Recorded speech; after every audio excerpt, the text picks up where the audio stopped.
Umalangaw-ngaw ang mga alarm sa buong Reyes International Group. Mabilis na nag-evacuate ang mga empleyado sa gusali habang nagmamadaling pumunta sa main lobby ang mga security officer. Nagmamadaling bumaba sina Alexander, Sofia, Michael, at Nathaniel. Nang bumukas ang mga pinto ng elevator, walang tao sa lobby. Nandito lang siya, kinakabahang sabi ng isang security guard. Pagkatapos ay nawala siya, kumunot ang noo ni Alexander. Hindi siya pumunta rito para umatake. Tumingin si Sofia sa paligid. Pumunta siya para magpadala sa atin ng mensahe. Nang sandaling iyon, tumunog ang telepono ni Michael. Namutla ang kanyang mukha nang sumagot siya. Ano? Kailan? Papunta na kami. Humakbang palapit si Alexander. Anong nangyari? Sa ospital, sagot ni Michael. Nag-collapse si Mrs. Clara Blackwood. Nagmadali ang lahat sa ospital. Pagdating nila, ipinaliwanag ng mga doktor na matagal nang nagdurusa si Mrs. Clara sa mahinang puso. Hiniling niyang makausap sina Alexander at Sofia ng mag-isa. Pagpasok nila sa kanyang silid, mahinang ngumiti si Mrs. Clara. Wala akong masyadong oras. Huwag na kayong magsalita, malumanay na sabi ni Sofia. Ngunit dahan-dahang umiling si Mrs. Clara. May mga bagay kang kailangan malaman. Kinuha niya sa kanyang handbag ang isang maliit na susi na silver. Ang susi na ito ay nagbubukas ng safety deposit box na itinago namin ng iyong ama. Mukhang nalilito si Alexander. Ang aking ama. Tumango si Mrs. Clara. Naniniwala si Robert Reyes na balang araw ay kakailanganin ang katotohanan. Nagtiwala siya sa akin dahil gusto kong pigilan ang puot ng aking anak. Tumulo ang mga luha sa kanyang mga pisngi. Nabigo ako bilang isang ina. Hindi ko mapigilan si Victor sa pagpili ng paghihiganti. Marahang hinawakan ni Alexander ang kanyang kamay. Hindi pa huli ang lahat para magtulungan tayo. Ngumiti si Mrs. Clara. Pumunta ka sa lumang Riverside Bank. Box number 218. Sa loob, makikita mo ang lahat. Sa mga huling salitang iyon, ipinikit ni Mrs. Clara ang kanyang mga mata, at tahimik na nakatulog. Kinabukasan, pumunta sina Alexander at Sofia sa bangko. Binuksan ng manager ang safety deposit box. Sa loob ay may ilang dokumento, lumang litrato, at isang selyadong sulat na naka-address kay Alexander. Maingat niya itong binuksan. Isinulat ito gamit ang sulat kamay ng kanyang ama. Mahal kong Alexander. Kung binabasa mo ito, sa wakas ay naabutan ka na ng nakaraan. Huwag mong labanan ang puot ng may puot. Buuin ang kinabukasan na lagi kong pinapangarap, isang kumpanyang naglilingkod sa mga tao ng may honesty at compassion. Kung babalik si Victor, tandaan mo ito, dati siyang kaibigan ko bago siya naging kaaway ko. May mabuti pa rin sa loob niya, ngunit kung pipiliin niya itong makita. Naniniwala ako sa iyo, anak ko. Ibinaba ni Alexander ang sulat, na puno ng luha ang kanyang mga mata. Niyakap siya ni Sofia. Ipinagmamalaki ka ng iyong ama. Kumuha si Nathaniel ng isa pang dokumento mula sa box.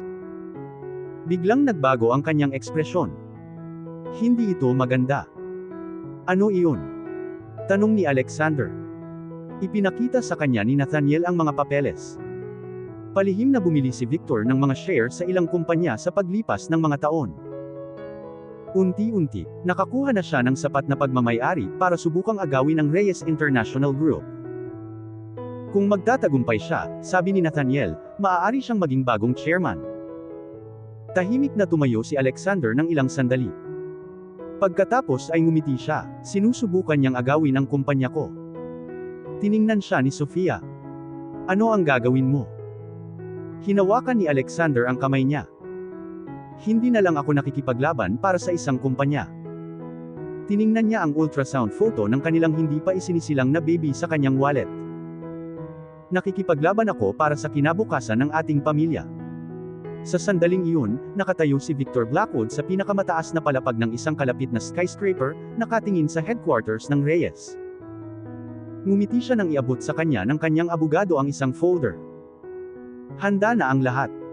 Tumango si Victor. Bukas. Nagsisimula na ang huling laban. Kinabukasan, niyanig ang business world ng hindi inaasahang balita. Isang mysterious investor ang bumili ng malaking bilang ng mga shares sa Reyes International Group. Sa loob ng ilang oras, inanunsyo ng media.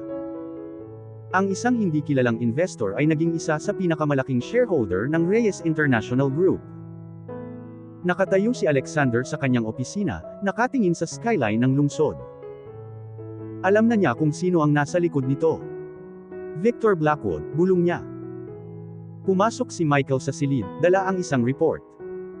Boss, kumpirmado na. Matagal nang bumibili si Victor ng mga shares sa pamamagitan ng iba't ibang kumpanya. Maingat niya itong pinlano. Tiningnan ni Alexander ang mga dokumento. Gaano nakalapit ang kontrol niya sa kumpanya? Nag-alangan si Michael, malapit na. Si Sofia, na nakaupo malapit, ay mukhang nag-aalala. Paano kung makakuha siya ng sapat na shares?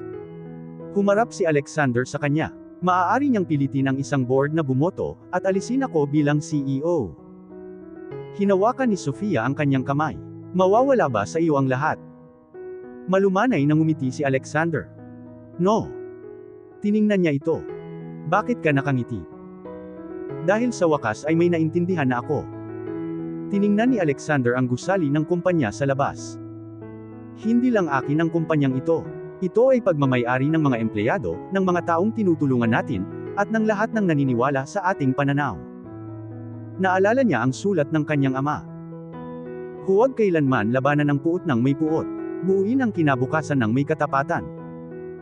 Sa halip na atakihin si Victor, nagpasya si Alexander na lumaban ng naiiba. Nagpatawag siya ng isang emergency meeting kasama ang mga shareholder. Nang magsimula ang meeting, lumitaw si Victor sa screen. Mayroon siyang kumpiyansang ngiti. Alexander, pagkatapos ng lahat ng mga taon, ang kumpanyang itinayo ng iyong ama ay sa wakas ay pagmamay-ari ko na. Mahinahong tiningnan siya ni Alexander. Naniniwala ka ba na ang pagkuha ng kontrol ay magpapatagumpay sa iyo? Natawa si Victor. Ang tagumpay ay para sa mga may kapangyarihan. Umiling si Alexander. No. Ang tunay na tagumpay ay para sa mga nakakaalam kung ano ang gagawin sa kapangyarihan.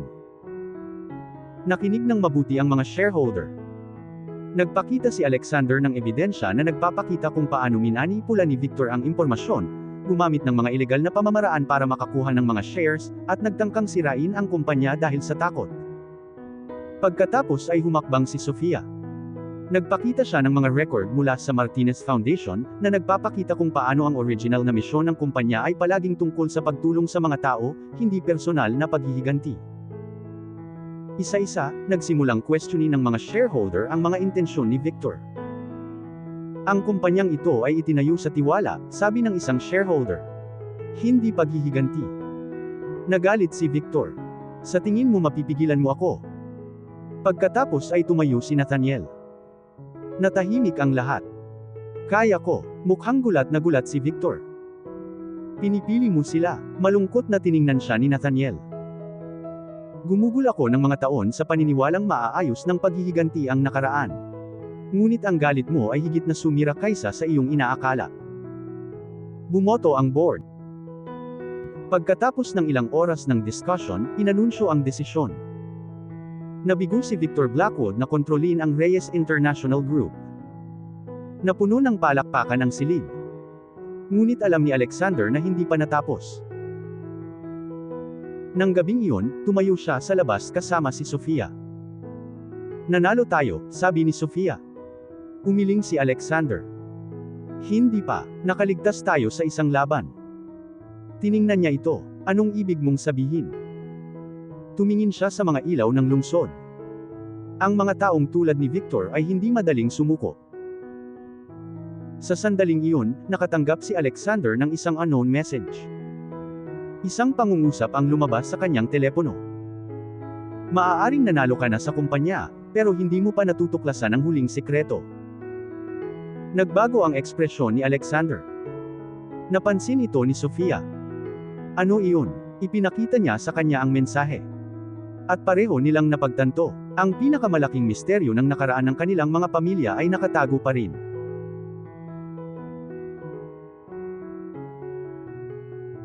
At dito na po, nagtatapos ang part 8 ng ating kwento. Sabay-sabay po nating abangan ang susunod na kabanata. Maraming salamat po. God bless and stay safe.